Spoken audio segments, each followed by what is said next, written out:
श्री भगवते वासुदेवाय नमः। पौष कृष्णा सफला एकादशी व्रत कथा।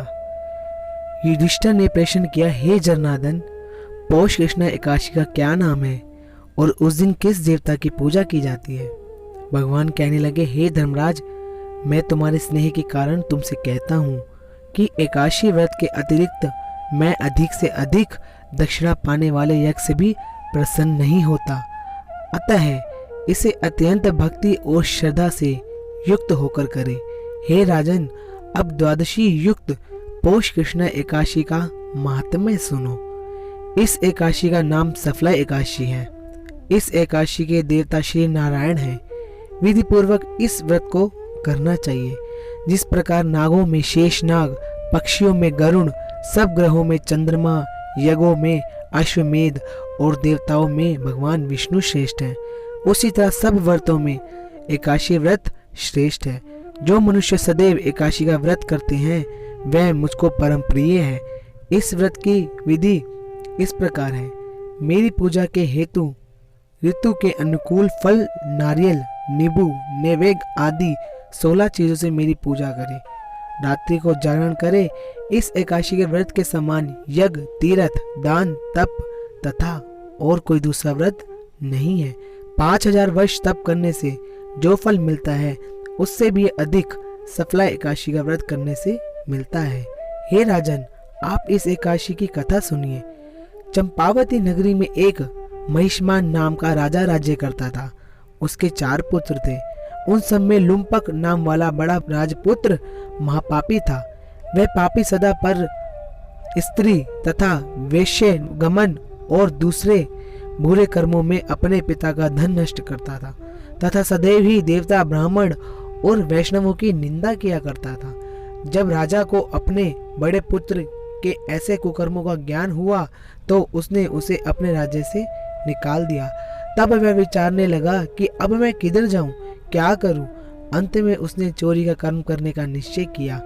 वह दिन को वन में रहता और रात्रि को अपने पिता की नगरी में चोरी करता तथा प्रजा को तंग करने और उन्हें मारने का कुकर्म भी करता।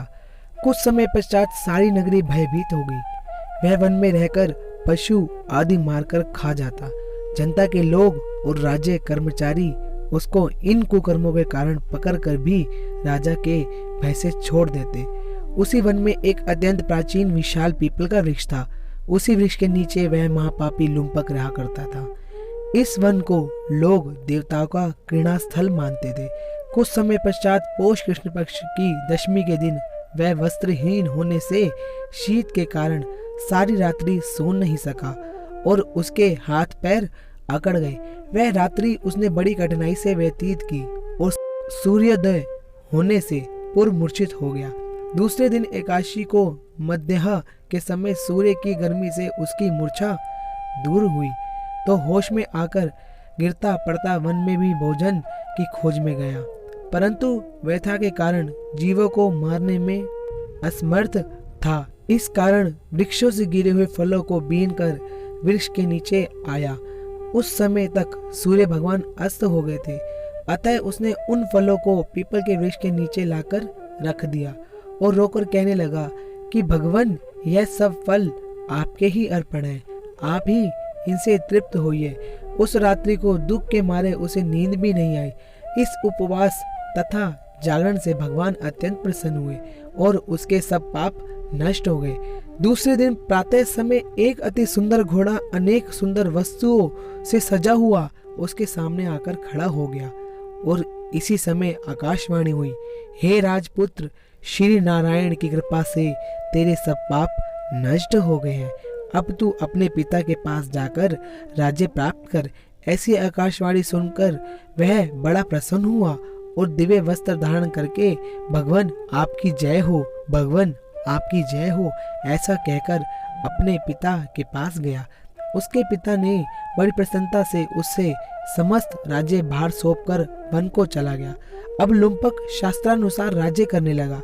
उसके स्त्री पुत्र आदि सारा कुटुंब ही नारायण का परम भक्त हो गया तथा वृद्ध होने पर वह भी अपने पुत्र को राज्य का कार्य सौंपकर तपस्या करने के लिए वन में चला गया और अंत समय में वैकुंठ को प्राप्त हुआ। अतः जो मनुष्य भक्ति पूर्वक सफला एकादशी का व्रत करते हैं उनको अंत में मुक्ति मिलती है। जो मनुष्य इस सफला एकादशी का व्रत नहीं करते वह पूंछ और सींगों से रहित पशु के समान है।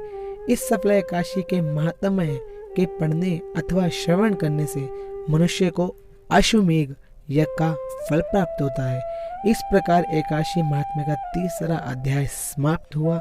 फलाहार, इस दिन तिल और गुड़ का सागार लिया जाता है। दूध से बनी मिठाई, फल और मेवा भी ले सकते हैं। ओम नमो भगवते वासुदेवाय नमः। श्री कृष्णा शरणम मम। जय श्री राधे।